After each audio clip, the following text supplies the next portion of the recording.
cada um no tempo de vocês, vai fazendo esse movimento com consciência amorosa, de se recolher, de reduzir as atividades internas, de se oferecer essa pausa com consciência. Então, busca um apoio, busca uma postura gentil com você mesmo, com você mesma. Aos poucos, se for confortável, vão fechando os olhos, liberando aí alguma tensão, o cansaço em excesso. Solta o seu corpo com segurança, você sabe que a cadeira, a superfície vai te apoiar, te sustentar.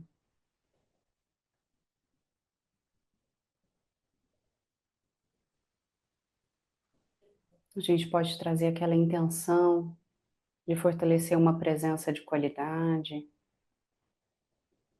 uma intenção de fazer uma prática amorosa, gentil, uma intenção que está dentro do nosso alcance, da nossa possibilidade. Simplesmente a intenção de exercitar essa presença agora.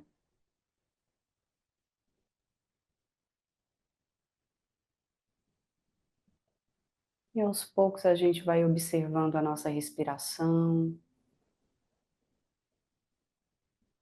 percebendo como a gente é nutrida ao inspirar, como nós relaxamos ao expirar,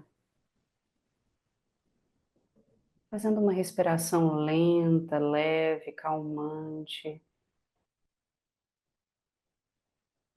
A gente pode estender, inspirando o ar mais lentamente, soltando com calma, sentindo o ar saindo.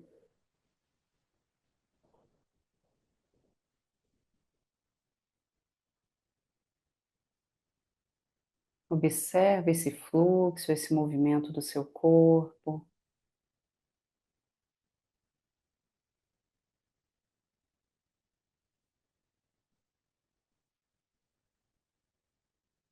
Nota o balanço da entrada e da saída do ar no seu corpo, o movimento dos músculos, do peito, do abdômen.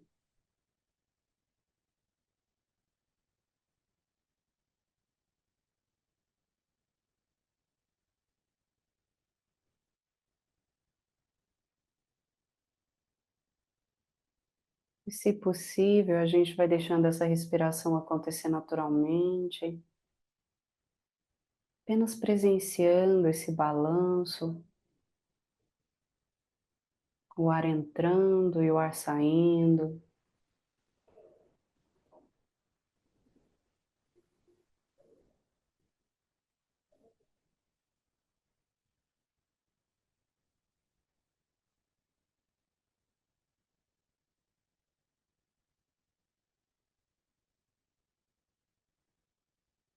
Assim como uma criança pequena às vezes sai correndo sem direção, pode ser que a sua atenção, os seus pensamentos tirem você do presente. Uma memória, um diálogo interno, uma lembrança. E a nossa prática também envolve a distração. Então a gente retorna, fazendo esse movimento de observar a entrada e a saída do ar, com calma, como um processo natural.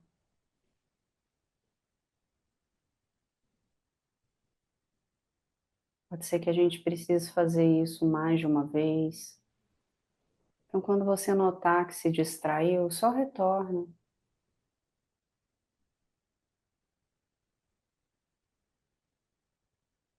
E assim a gente vai exercitando esse estar pleno na respiração, ao passo que a gente se torna a respiração.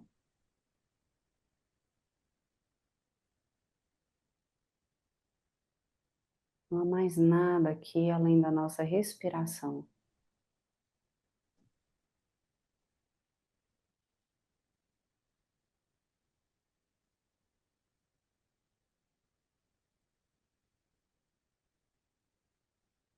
E é nesse ritmo que a gente vai soltando essa tensão.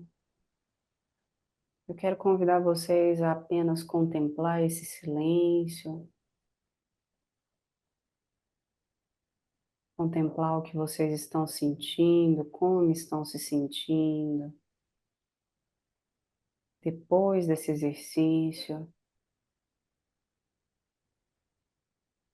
e a acolher como eu me sinto, como eu percebo essas sensações no meu corpo, nos aceitando integralmente como somos e como nos encontramos agora.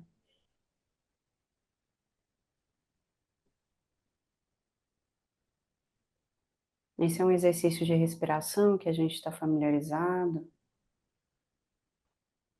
A diferença é que, além de exercitar essa consciência, a gente pode fazer isso com amorosidade, com abertura, com espaço.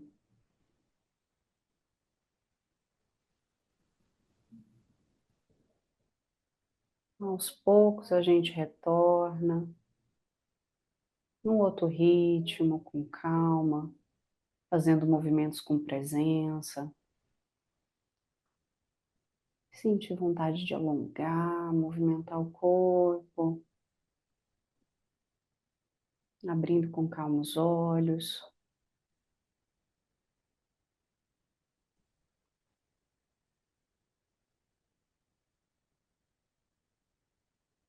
Zélia, bem-vinda. Júlia, bem-vinda. Deu certo, né, Júlia? Você Foi. tentou. Você tentou entrar aqui várias vezes, eu vi que estava difícil. E caía o tempo todo. Aham, que bom que você conseguiu. Como vocês estão agora? Mais calmos, mais tranquilos ou mais conscientes?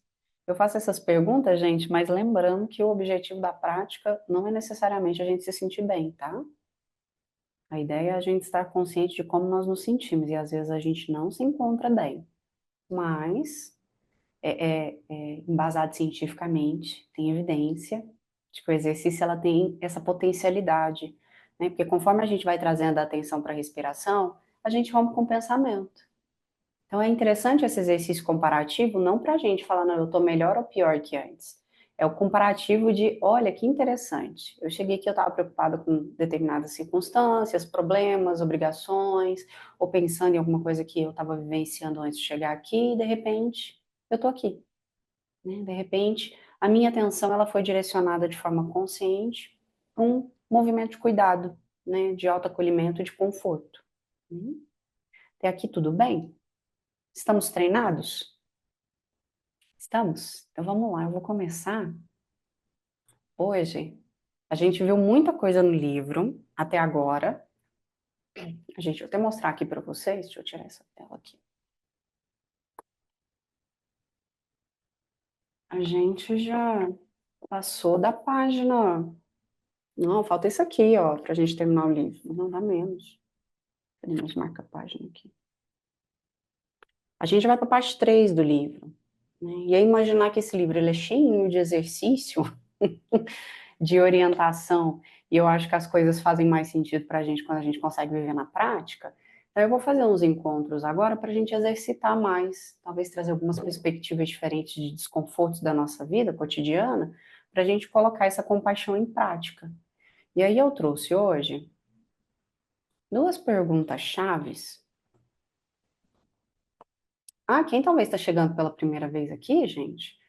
Todo o ciclo de estudos, a gente usa alguma obra para embasar as nossas práticas, né? Para a gente ter um direcionamento, principalmente com foco na gestão emocional e no autodesenvolvimento.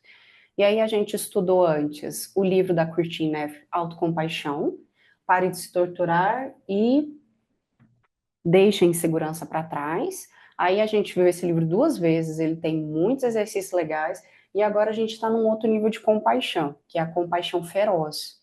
Então não é que a gente faz uma leitura, a gente vai acompanhando a obra, conforme eu vou trazendo os temas aqui, e a gente vai fazendo práticas em cima do livro. Então, ao contrário da terna, que a gente vai exercitar agora, aquela compaixão que eu me envolvo num ato de acolhimento e autoaceitação, a feroz a gente vai trazer a força que a gente precisa para se mover. E a gente precisa de diferentes forças de ação. Né? Às vezes a gente precisa de uma ação direcionada para a gente olhar para nós mesmos e reconhecer que a gente tem necessidades básicas, né? Com relação à nossa saúde mental, com relação às nossas necessidades emocionais ou até físicas. E às vezes eu posso ter uma necessidade de ação para mudar alguma coisa na minha vida, para romper com velhos hábitos que não me fazem bem. Aí a gente precisa da motivação. E tem ainda, eu nunca lembro, eu sempre preciso olhar. Tem uma que eu sempre perco ela mentalmente, que é a protetora. Foi a primeira que a gente viu, né, Jô? A protetora que vem da necessidade que às vezes a gente tem de se posicionar diante da vida, diante da injustiça, diante da violência, né? Diante daquilo que ultrapassa os nossos limites e que gera um impacto negativo na nossa vida. Então a gente tem a compaixão não só como um ato de amorosidade conosco, de conforto, de autoacolhimento no momento de dor. A gente tem a compaixão também para a gente agir, para a gente fazer a diferença, para a gente movimentar. E às vezes até para a gente trabalhar um pouquinho mais outras formas da gente estar no mundo. E aí, para hoje, ainda dentro da nossa motivação compassiva, eu trouxe duas perguntas. A gente ainda está naquele campo de olhar para o nosso crítico, né? Aquela vozinha interna que a gente tem de ficar nos exigindo, nos cobrando, nos condenando diante das falhas, diante daqueles objetivos que a gente não consegue atingir.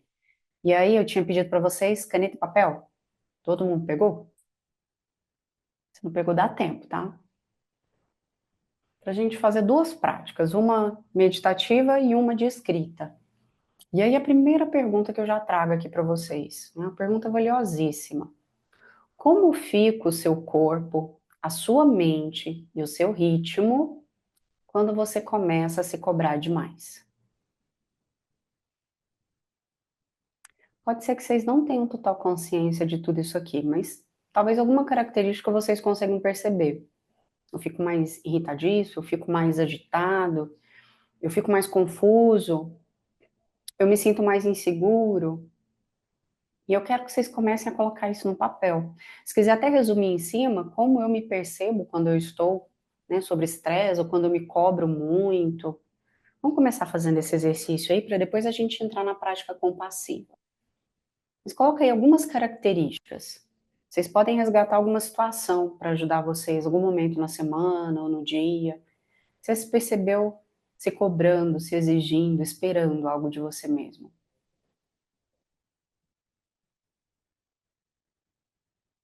Pode ser algo simples. Ah, eu queria ter comido melhor essa semana. Eu queria ter feito atividade física e não fiz. Eu ando me sentindo muito procrastinadora. Eu ando me percebendo muito dura comigo nas situações em que as coisas não saem como eu planejo. Como eu me percebo, como fica o meu corpo, como ficam as minhas emoções, como fica a minha mente, turva, agitada, confusa. Eu sinto medo, impaciência, raiva,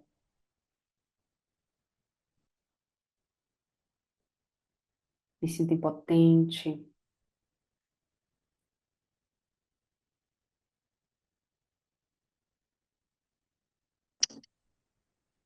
Oi, Irene.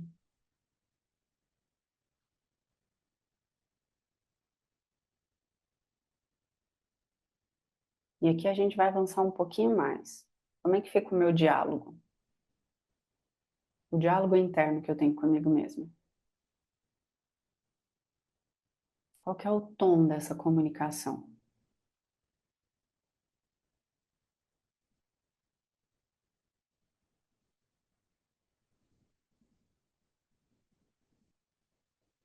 Às vezes, estava vendo isso no livro, eu achei interessante porque eu nunca vivenciei dessa forma. Às vezes o nosso crítico interno, ele pode expressar como uma sensação de frieza, um silêncio frio e desconfortável diante daquilo que a gente gostaria que desse certo, ou diante de algo que deu errado. E aí a gente entra numa postura punitiva. Né? A minha punição interna aqui, ela é bem comunicativa mesmo, ela é um diálogo claro. Ela é uma crítica, né, que eu consigo escrever no papel. O Para algumas pessoas pode ser diferente, pode ser uma percepção de sensação física, pode ser uma emoção.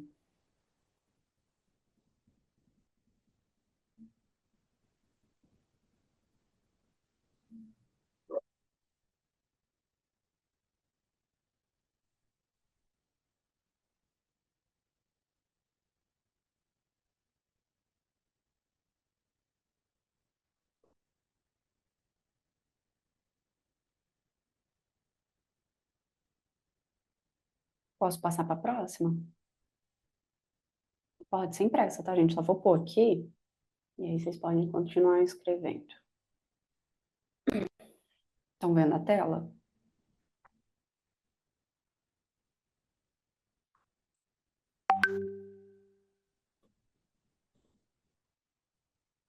E a próxima pergunta é: existe uma diferença? É igual a pergunta que eu fiz para vocês do exercício inicial.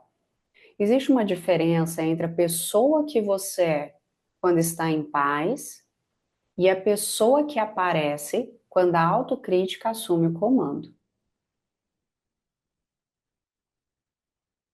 E aí, como que o exercício pode ser feito? A gente pode também resgatar uma lembrança. Como é a sensação de quando eu me sinto segura e em paz? Como ficam exatamente isso aqui, ó? O meu corpo, a minha mente e o meu ritmo. Pode incluir as suas emoções, outras experiências abstratas. Então, como é que eu fico quando eu me percebo em paz, tranquila e segura? E como que eu percebo, né, esse eu crítico que comanda e direciona a minha vida?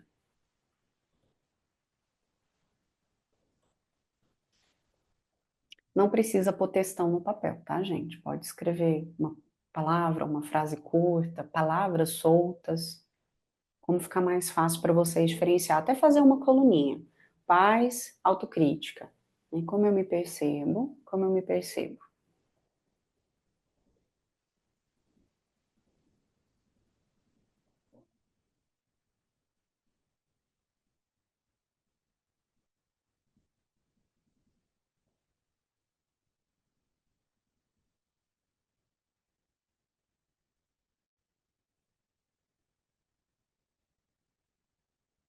Eu gosto dos estados de consciência que a gente vai acessando quando a gente faz perguntas que parecem óbvias, mas que a gente não parou para refletir sobre elas ainda.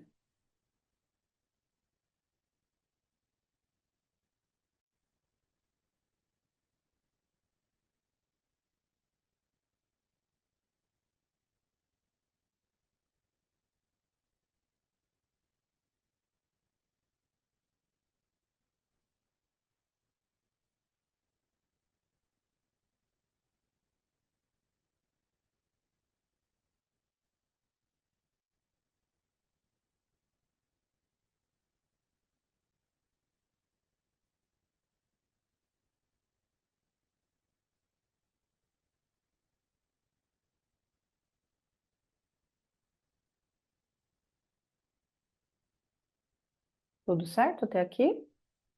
Tudo bem? Alguém gostaria de partilhar alguma coisa, alguma percepção, algum desconforto, algum desafio, alguma autodescoberta?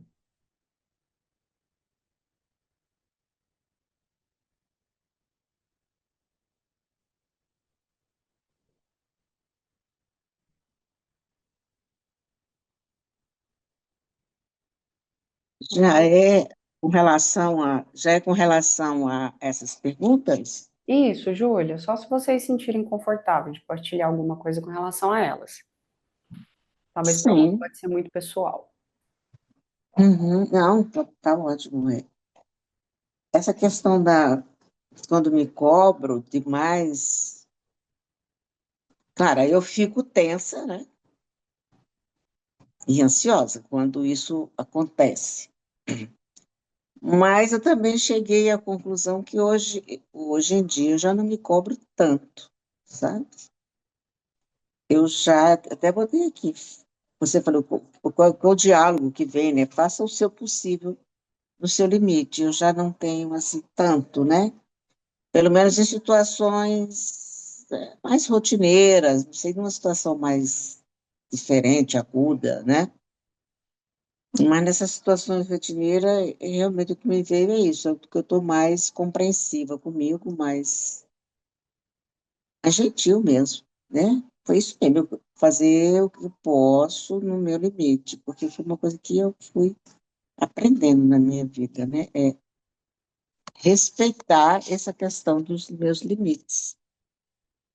Né? Porque não adianta me cobrar coisas que eu não sou capaz de fazer, né? Isso eu entendi bem na vida, né?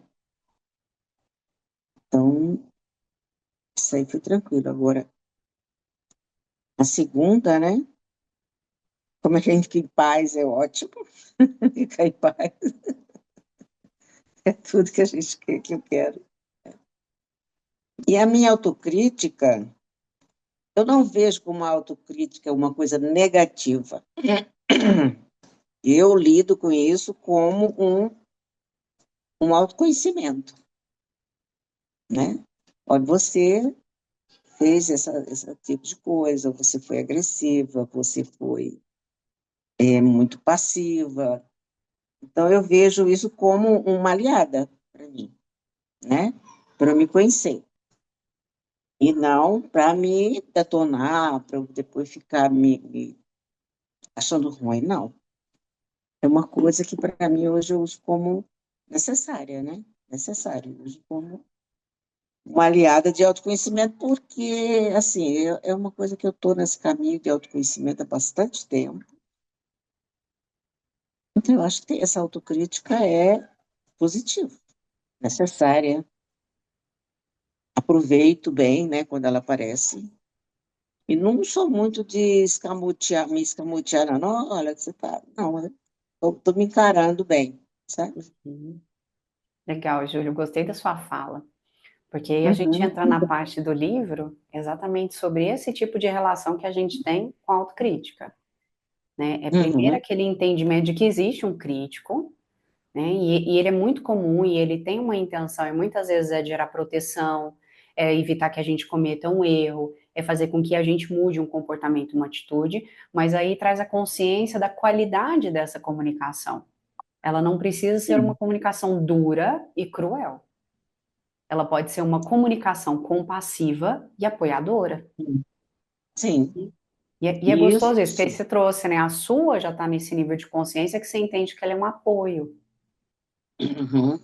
A minha É um não, Júlia. apoio A minha e ainda não tá nesse nível, é uma não. é uma fonte de informação, né?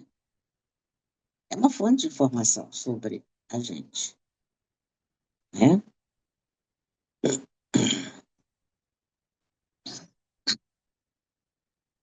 Só para explorar um pouquinho, gente, a fala da Júlia, tá? Pronto, eu já terminei, é porque... Ah, não, eu quero é dar, só fazer a nossa boa revisão aqui. Deixa eu só destacar a minha imagem. Ah, tá. Só para a gente lembrar, né, o que, que é uma compaixão feroz motivadora, né? E tá bem na fala da Júlia. Ela trouxe tudo aqui. É o encorajamento, não é a crítica cruel. Nossa, eu sou burra, eu não faço nada direito, as coisas não dão certo para mim, eu só faço escolhas ruins, eu não me esforço o suficiente, eu não me dedico, eu tenho que melhorar, eu tenho que ser uma pessoa melhor. Né? Aquela crítica o tempo inteiro é como dizer assim: você vai fazer uma prova, a prova, você não teve sucesso na prova, né? Você não saiu bem no processo seletivo. Você já está mal pelas coisas não terem saído como você gostaria. Era um sonho, era uma intenção, era um desejo. Você dedicou muito tempo, você estudou, você se preparou e de repente as coisas não saíram como você gostaria. Né? Então já Uhum. existe o sofrimento daquilo que não deu certo.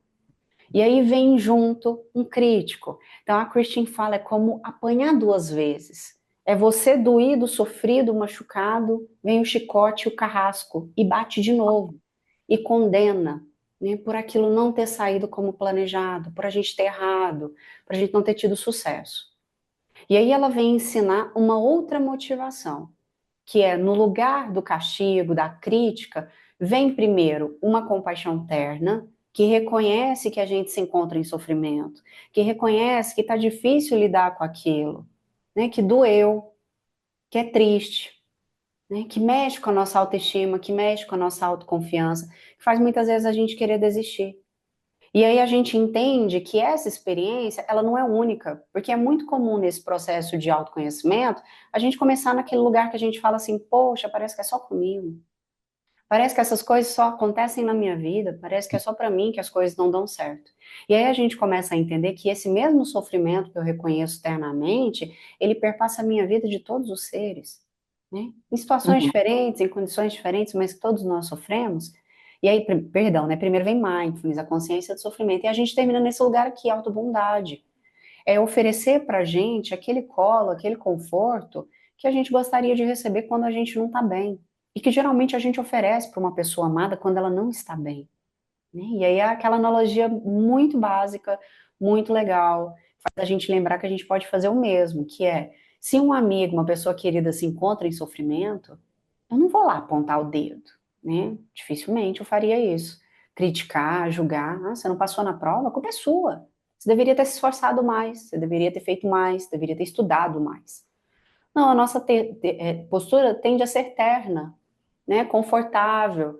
Nossa, eu sinto muito que as coisas não saíram como você gostaria. Eu tô aqui se você precisar de alguma coisa, né? Se eu puder te oferecer um abraço, um conforto, uma palavra amiga, pode contar comigo e tá tudo bem você se sentir assim agora, né? A gente é terno. Até os atos, a Christine vai ensinando, o toque no peito que às vezes a gente faz, vem do toque mais tênue e amoroso que a gente tende a ter com as pessoas amadas, a pôr no colo, a mudar o tom de voz, a conversar com mais doçura. Só que a tendência é a gente fazer isso fora e não projetar esse mesmo comportamento com a uhum, gente. E aí que vem o movimento e o exercício, que é reconhecer que essa motivação, ela pode ser encorajadora, né? Porque aí vem a questão, a Christine, ela conta a história do filho dela, que por ter autismo, teve uma educação diferenciada em casa, depois ele precisou ir para a escola, e estando na escola ele enfrentou muitos desafios de adaptação. E aí, no primeiro desconforto desse filho, ela usou a compaixão terna, ela acolheu, ela confortou, mas ela não parou por aí. Ela motivou ele a continuar. Ela apoiou ele, porque ela acreditava que ele era capaz de avançar e de superar aquele desafio dentro da sala de aula. E é a mesma proposta que a gente traz para a gente. Por quê? Porque quando a gente usa essa comunicação crítica, severa e cruel, aí a gente entra nesse conteúdo que a gente viu. A gente está trabalhando no nosso sistema de defesa, né? É ameaça. Antes a ameaça era externa, agora a ameaça é interna, né? É a crítica, é a autocondenação, é uma exigência que faz com que o meu organismo responda como ele responderia a uma ameaça, né? Níveis altos de cortisol, hipertensão, doenças vasculares, acidente cerebral, depressão, tudo isso é consequência de uma postura crítica que a gente desenvolve na vida, muitas vezes pela nossa própria criação, tá? Aí tem dois tipos, tem aquela crítica que eu desenvolvo para comigo, mas vem aquela que vem de criações abusivas, de ambientes que vem, que estimulou, né? Que condicionou, que me habituou a ter esse mesmo comportamento para evitar com que eu sofresse. E aí vem o outro ponto. Como mamíferos, quando a gente trabalha com paixão, nesse movimento de se motivar, a gente ativa os mecanismos de cuidado, né, de proteção, de preservação. Então a gente libera bons hormônios no corpo, né? A gente traz sentimento de uhum. segurança, que é o que a compaixão nos proporciona. E aí os benefícios disso, fortalecimento do sistema imunológico, redução do estresse, alívio da depressão e tantas outras coisas que a gente sente, quando a gente se sente e se percebe seguros e confortáveis para poder errar. Por quê? Porque a vida é um exercício, né? De errar, levantar, seguir. Tentar uma, duas, três vezes e fazer o que é possível dentro das nossas condições. E aí a gente volta aqui de novo. Então, o encorajamento traz um sistema de cuidado, uma resposta de conforto e segurança, que é muito mais gostosinho do que o resultado que eu tenho com a minha crítica. Ah, a minha crítica me ajuda? Com certeza. Ela quer me proteger, ela quer me preservar, mas ela tem efeitos danosos no meu organismo. E aí, quando eu entro nesse campo, eu acesso um estado de humanidade que a gente chama de sabedoria, que foi o que a Júlia trouxe.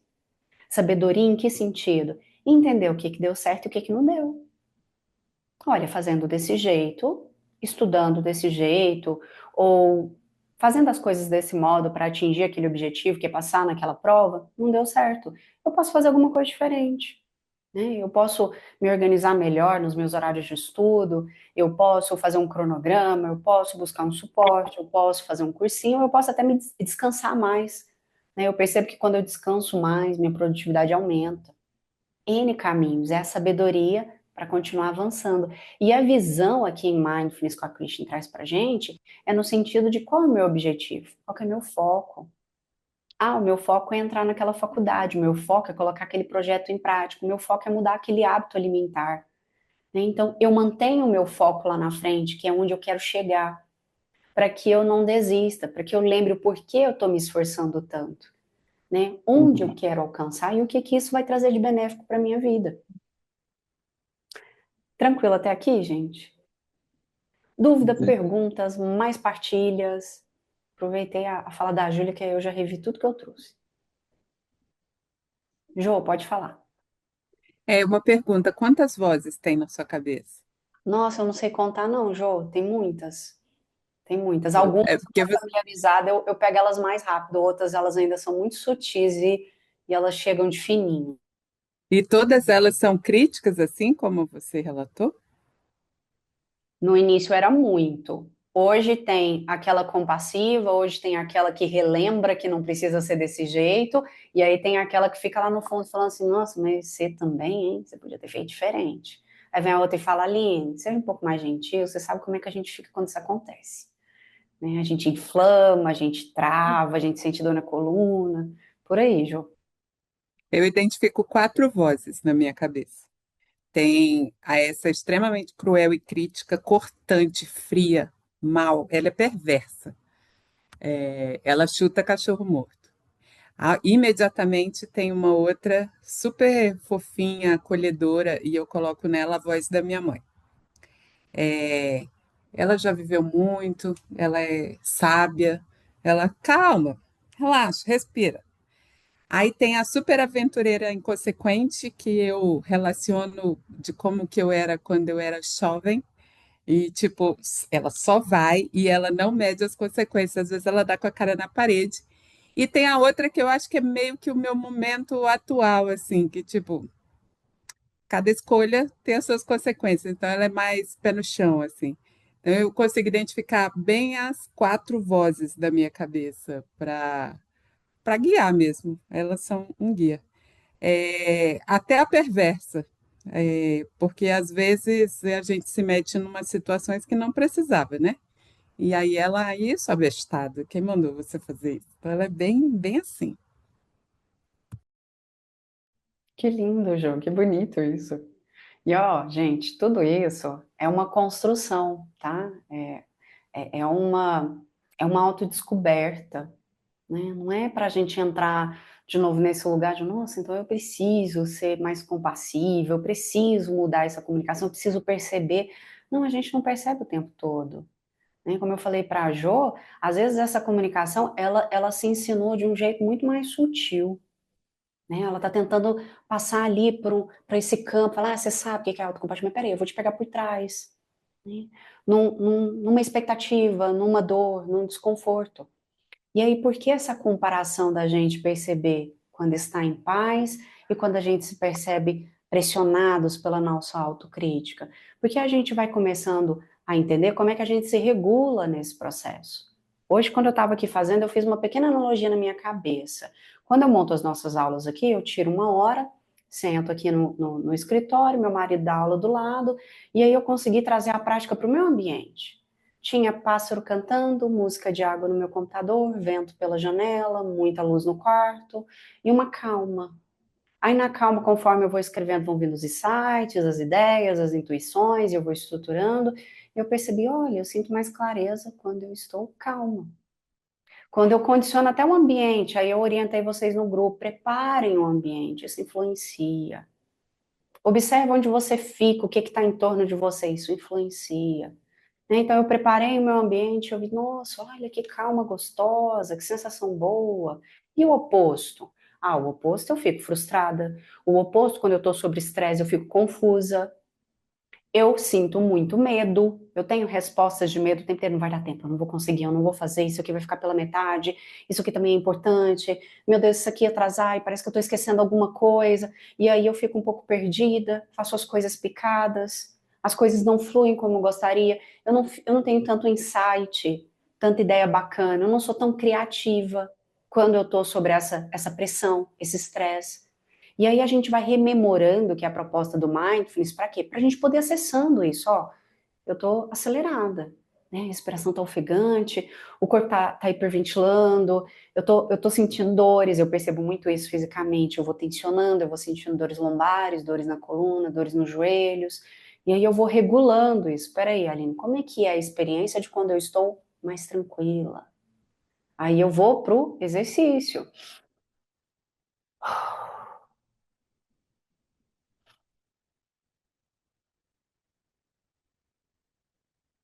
E aí eu falo, opa, peraí, qual que é o meu objetivo, onde eu quero chegar e como eu quero chegar? O que que eu posso fazer diferente agora, que é possível dentro da minha realidade, que nem sempre aquilo que eu quero é possível.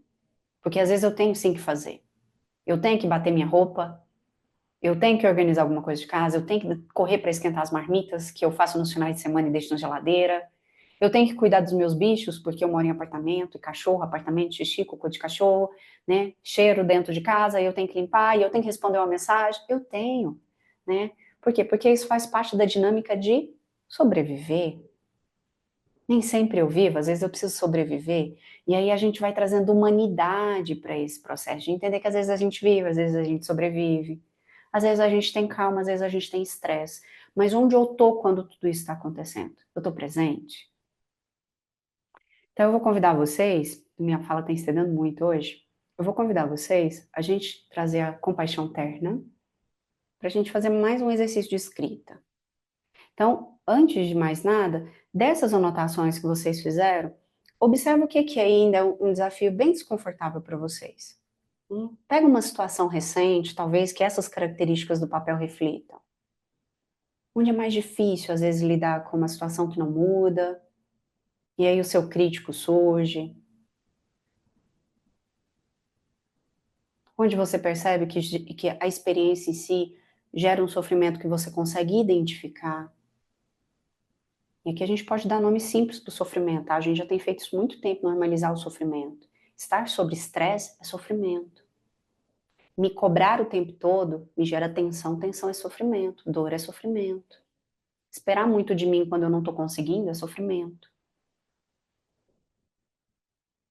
O medo que a gente sente quando as coisas estão muito apertadinhas, aceleradas, atrasadas, é sofrimento. Mindfulness é o reconhecimento de que nós sofremos nas pequenas situações do dia a dia. Então, pega uma aí que vocês identifiquem, tentem localizar isso talvez numa experiência recente e busquem uma postura de recolhimento. Vamos fazer mais uma prática.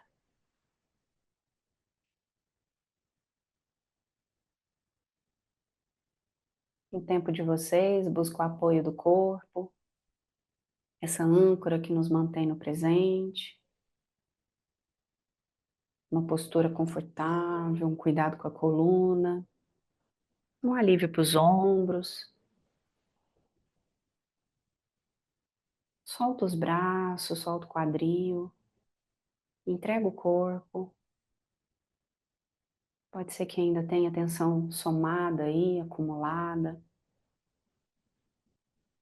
Alivia ela com os músculos, com o relaxamento, fechando os olhos, trazendo atenção à respiração ou aos sons, sons do ambiente, sons da vizinhança.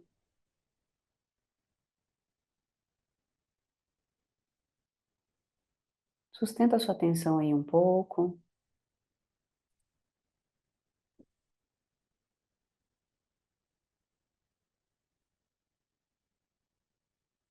E eu vou convidar vocês mais uma vez a trazerem essa experiência que gerou para vocês algum nível de desconforto, de desafio,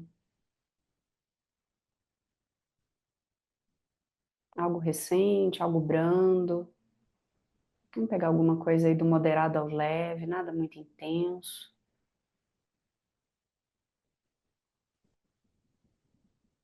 E a gente vai projetar aí os 3 fundamentos da autocompaixão. Eu vou trazer algumas afirmações, vocês podem repetir mentalmente. Mas antes de mais nada, percebam como vocês sentem isso no corpo. Essa situação, esse momento, esse desconforto. Como fica o corpo, como fica a mente.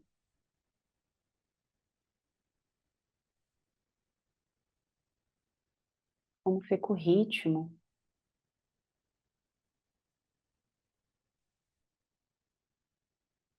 E o nosso primeiro movimento mindfulness é reconhecer que isso gera algum tipo de desconforto.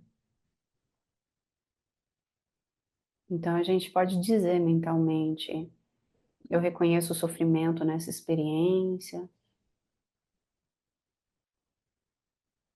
Ou algo simples: isso dói, isso machuca, isso é desconfortável, isso é difícil. Encontrem uma comunicação que faz mais sentido para vocês. Isso é desafiador, isso me esgota. Mindfulness é reconhecer a natureza da realidade.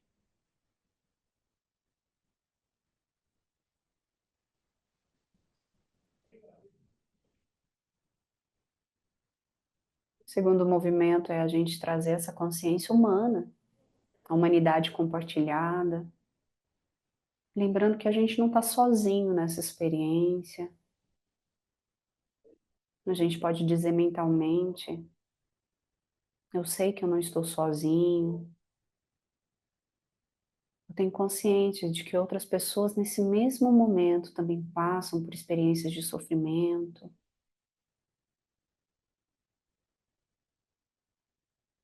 Eu entendo que o sofrimento é uma experiência que perpassa a vida de todos os seres, seja por adoecimento, por perdas, por mudanças.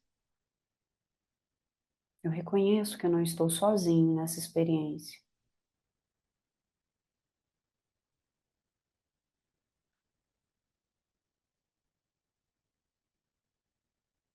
Por último, a gente vai resgatar a amorosidade, a bondade que surge na prática. Então a gente pode dizer a si mesmo que a gente quer ser um pouco mais gentil com nós mesmos ou com as nossas experiências,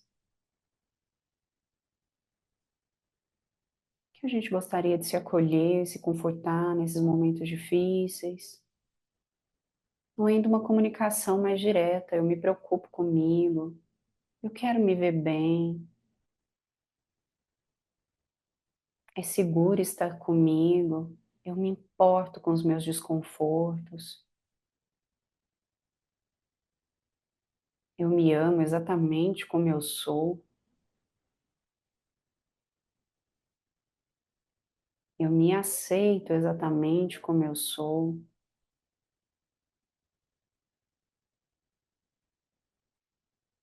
Se essa autobondade ainda parecer um pouco difícil, imagino que você diria a uma pessoa amada, uma pessoa querida, se ela estivesse vivendo a mesma coisa que você.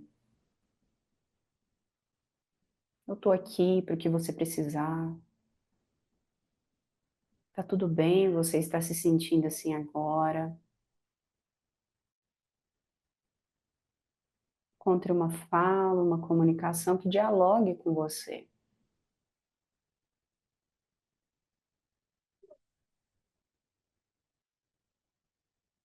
E por último, eu quero convidar vocês a descansarem.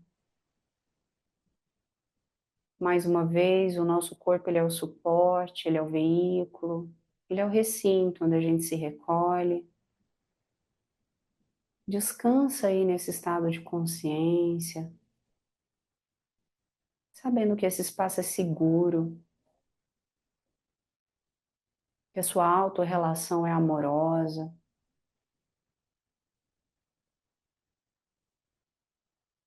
que nesse momento você pode ser exatamente quem você é.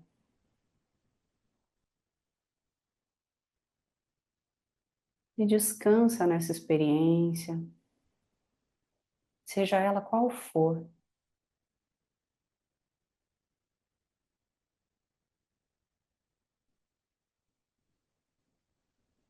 Antes da gente concluir, traz a mão no peito, coloca a mão aí na altura do coração, sente esse toque. Encontra um toque que você goste mais. Sente a sua respiração. É uma frase que eu gosto muito. Tá tudo bem no meu mundo. Está tudo bem dentro de mim.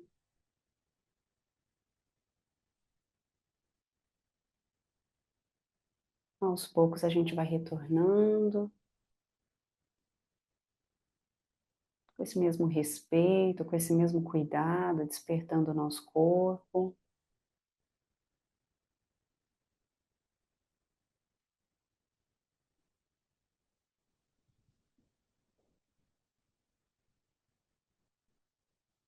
Alguns relaxaram bastante.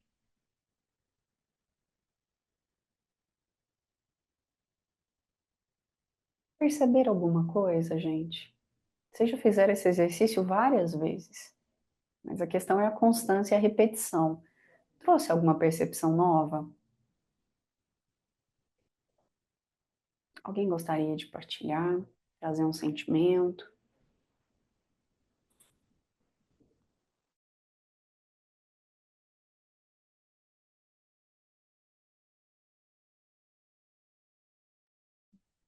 Já que ninguém resolveu falar, eu só vou falar de novo. Isso aí, Júlia. Quem faz isso às vezes para me ajudar é a Jo.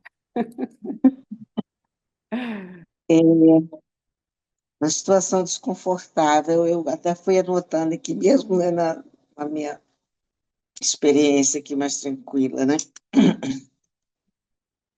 E eu vou colocar uma que você mencionou aí, que deu um estalo, né? Que eu já tenho observado, que é seguro estar comigo, né?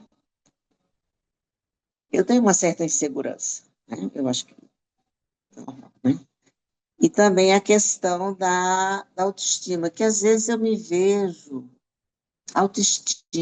eu me vejo muito, me sentindo muito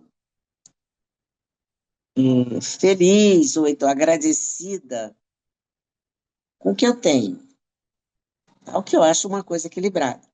Mas, ao mesmo tempo, me vem, eu percebo, né, que aí nesse tem uma informaçãozinha assim, né, que como se eu sou uma pessoa mais humilde, mais simples, por isso que eu sou tão agradecida, entendeu?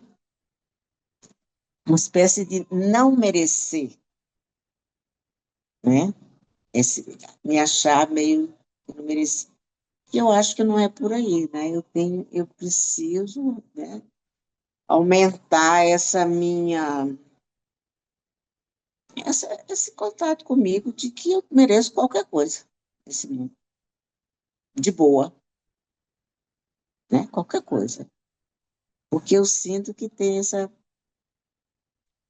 humildade que não é uma humildade, né? É uma coisa que eu aprendi de não merecimento. Acho que a palavra é essa. E que isso tem me vindo, né? Tem me vindo bastante ultimamente, e você tocou com algumas palavras aí nisso, Uhum. sabe? Que eu estou Interessante, Júlia. precisando melhorar essa. Não penso, inflar mais meu peito, assim. Não de orgulho, não de superioridade, não, mas de me preencher, né? Com isso. Uhum. com essa Eu certeza. acho que isso entra nessa motivação aí da compaixão, Pois é, essa né? convicção de que eu. É essa comunicação interna que a gente vai construindo de alto apoio, né? Ah, eu estou me Uhum, percebendo, né, nesse momento, duvidando, desacreditando, não acreditando que eu sou merecedora. E aí eu trabalho a minha motivadora, né? Fortaleça a motivadora. Eu acredito em mim, uhum, eu creio que eu mereço, eu posso, eu sou capaz. O que que eu preciso fazer para tal, né? Qual passo eu preciso dar? E aí é a questão da visão, onde eu quero chegar. Mas aí tem outro caminho também, Júlia, que aí é só uma percepção sobre o conceito, tá? A gente vê muito isso no primeiro livro. Qual que seria o conceito de autoestima e como a compaixão poderia substituir o aspecto da autoestima? Por quê? Então, principalmente nessa sociedade de alta performance, de alto desenvolvimento, a autoestima está muito atrelada a eu me sobressair, né? E às vezes eu preciso me uhum, sobressair diante do outro. Vamos supor que eu e a Irene estamos tentando uma prova. A prova está muito na minha cabeça hoje, eu nem estou fazendo prova. Eu e a Irene estamos competindo com uma vaga. Se a Irene ganha, minha autoestima cai. Eu estudei, uhum. estudei, estudei, estudei, mas a Irene ficou com a vaga. Meu Deus, eu sou uma pessoa péssima. Então, a nossa autoestima, ela é muito influenciável pelos elementos externos, para as Isso coisas é darem verdade. ou não certo. A autocompaixão, não. A autocompaixão, ela não tem Uhum, nada a ver com a gente conseguir ou não. Ela tá ali pra gente em qualquer condição. Eu não preciso ser a melhor da turma, eu não preciso ser a mais atlética, eu não preciso ser a mais inteligente, a que come melhor, a mais sociável, a mais simpática. Eu não preciso de nada disso. A autocompaixão, ela me integra exatamente do jeito que eu sou, errando ou acertando. A autoestima, se eu uhum, errar, vai falar sua burra, né? Você é burra, por isso que está se sentindo péssima, você errou. A autocompaixão vai dizer, tá tudo bem você errar. Errar faz parte da tá, nossa experiência humana e eu tô aqui para você incondicionalmente. Eu não preciso que tá. você seja perfeita, né? Eu te amo exatamente como você é. Então é bonito, assim, se depois você quiser ler essa parte do livro, né? Eu custava Sim. entender esse negócio de autoestima, assim, era uma coisa que não batia. E quando ela trouxe, eu falei, fez sentido. Porque minha autoestima, às vezes, ela é uma vilã para mim, né? Nossa, tô me sentindo mal. Aí, em vez de me apoiar na Sim. autoestima, eu vou me apoiar onde? Na compaixão, porque a compaixão vai me acolher, a Opa, autoestima não. tá. Fez sentido, Como é que... Júlia? Depois você põe esse livro aí, por favor, porque eu não tenho ele. E uma coisa que eu sinto, só para encerrar minha participação aqui, é uma coisa que vai preenchendo internamente. Se preenche, é porque tem um vazio, né? Então, quando a coisa acontece que eu, né, percebo, eu me sinto preenchida, porque você falou a influência externa e o que vem de dentro. Então, para mim, é um reflexo de que eu estou, né, indo nessa direção da autocompaixão, que você chamou tão apropriadamente, é essa questão de dar uma sensação boa internamente, né? É isso. Ah, obrigada. Eu que Obrigada, agradeço, gente. Júlia. E tem aquela, eu vou já te dar a fala, tá, Maria Rita? Tem aquela frase que a Christine fala que eu acho muito bonitinho. A compaixão não é que ela vai me deixar bem porque eu tô com a autoestima baixa. A compaixão, ela vai botar uma cobertinha. Então, visualmente, quando eu tô mal, eu me visualizo me agasalhando, assim. Porque eu tenho essas coisas ainda hoje. Se eu tô meio deprimidinha, assim, gente, eu pego um edredom, eu me embrulho todinha e eu me encolho, né, em posição fetal. Eu faço isso, né? Uma forma de eu me sentir protegida, eu resgato um pouco da minha criança. Então, a compaixão, ela é essa cobertinha, né? Eu tô sofrida, eu tô doída, eu tô machucada, mas eu me ofereço um calor humano e não uma crítica, uma violência a esse eu já ferido, né? Eu acho isso muito bonitinho. Maria Rita? É, eu, como eu estou lendo outros livros, aí eu estou atrasada nesse seu feroz aí, o Paixão Feroz. Aí hoje eu peguei na página 151, autocompaixão versus autoestima. Então, tá batendo tudo nisso que você está falando, né? E aí eu sei por que que eu me julgava tanto, eu me criticava tanto, porque eu sempre associei, né, o negócio da baixa autoestima, coisa, que eu nunca era igual aos outros, porque às vezes eu esquecia demais, a agenda para mim nunca funcionou, eu tentava me comparar com os outros, né? Ah, fulano. Aí aqui está falando que não é por aí, que isso acaba, isso, né? Quer dizer, foi bem interessante cair nesse capítulo e você está falando isso aí agora.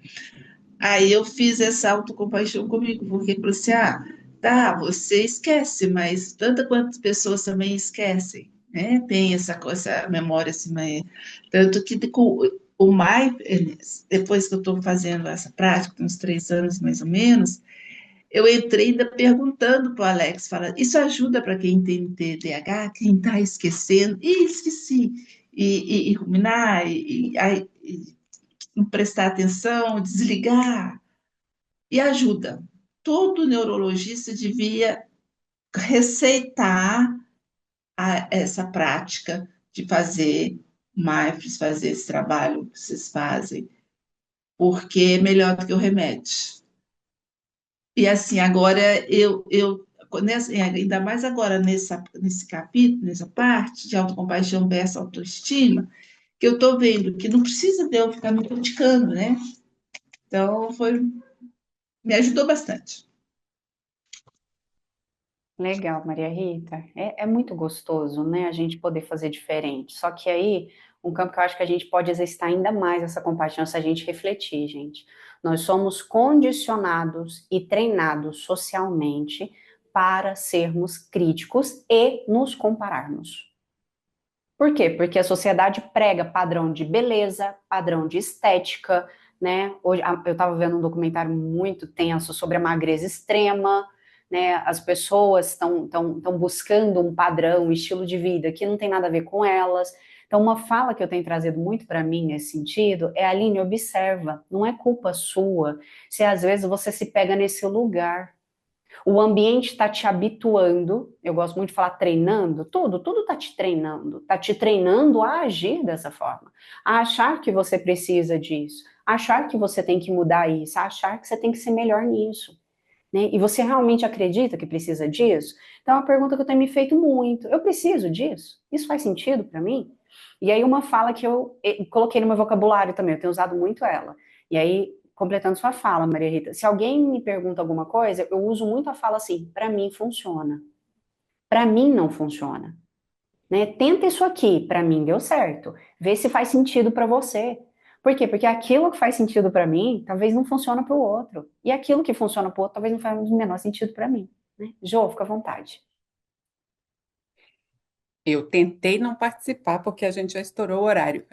Mas quando Júlia falou ali, no momento que ela se sente satisfeita é onde ela está, mas tem um sentimento, uma vozinha que diz que isso não foi essa fala, é a palavra que ela usou, mas isso é simplório.